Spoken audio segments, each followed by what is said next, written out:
کہ تمام اہل عالم اپنے اپنے رنج و الم اور مصائب و تکالیف کو لائیں اور ایک جگہ ڈھیر لگا دیں۔ چنانچہ اس مطلب کے لیے ایک بہت بڑا اور وسیع میدان منتخب کیا گیا اور لوگ آنا شروع ہوئے۔ تو یہ سوال نمبر فرسٹ کا جواب یہاں پر اختتام کو پہنچا۔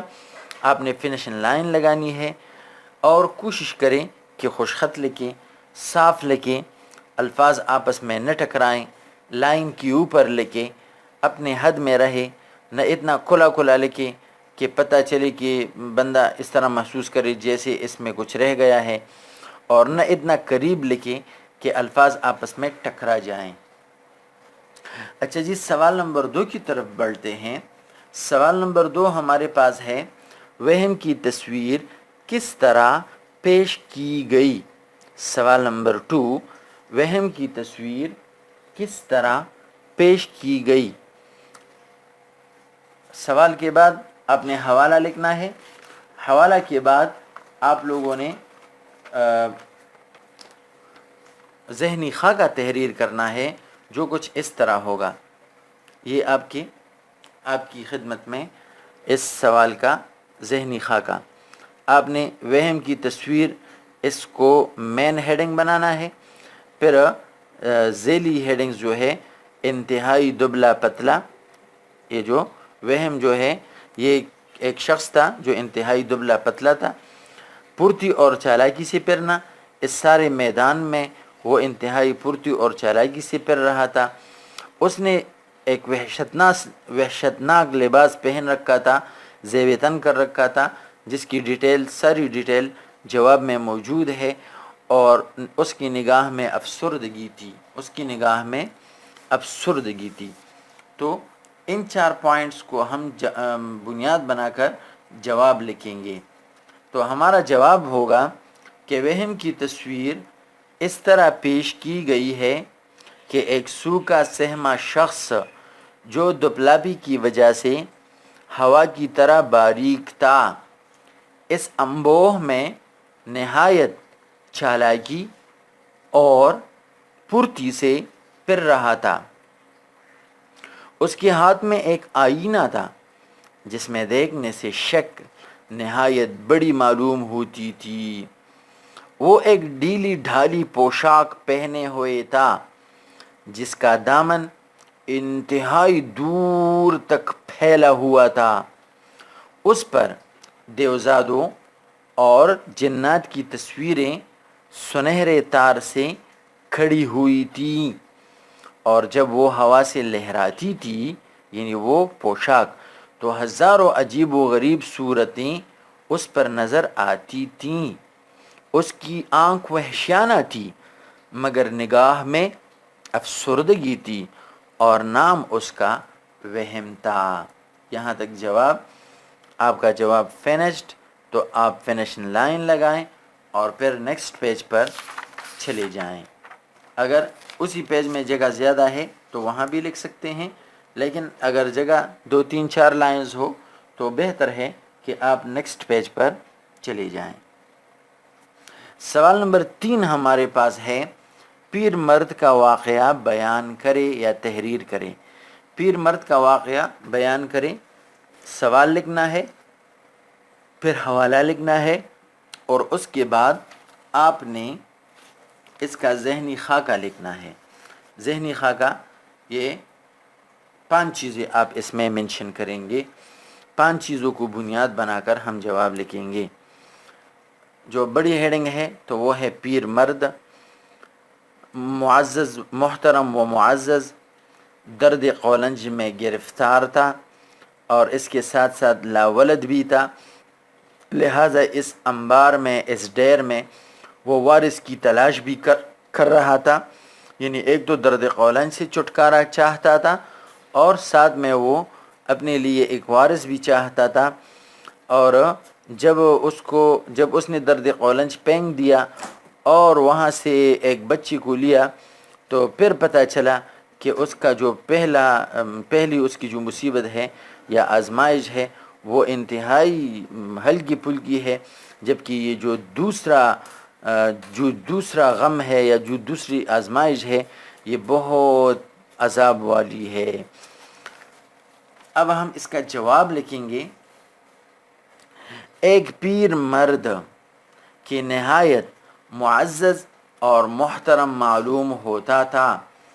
درد قولنج سے، یہ جو اہم پوائنٹس ہیں یہ آپ بلیک سے لکھیں تاکہ پڑھنے والے کو مزہ آ جائے، اور پڑھنے والے سے آپ زبردستی مارکس چھین لے۔ تو درد قولنج سے جاں بلب تھا اور لاولدی کی وجہ سے اپنے مال و املاک کے لیے ایک وارث چاہتا تھا۔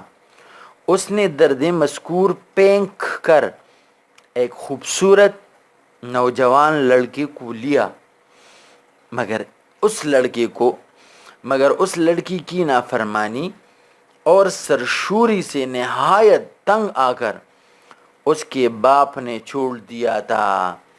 چنانچہ اس نالائق نوجوان نے آتی ہی جٹ بڈھی کی داڑھی پکڑ لی اور سر توڑنے کو تیار ہوا۔ اتفاقاً برابر ہی لڑکے کا حقیقی باپ نظر آیا کہ اب وہ درد قولنج کے مارے لوٹنے لگا تھا۔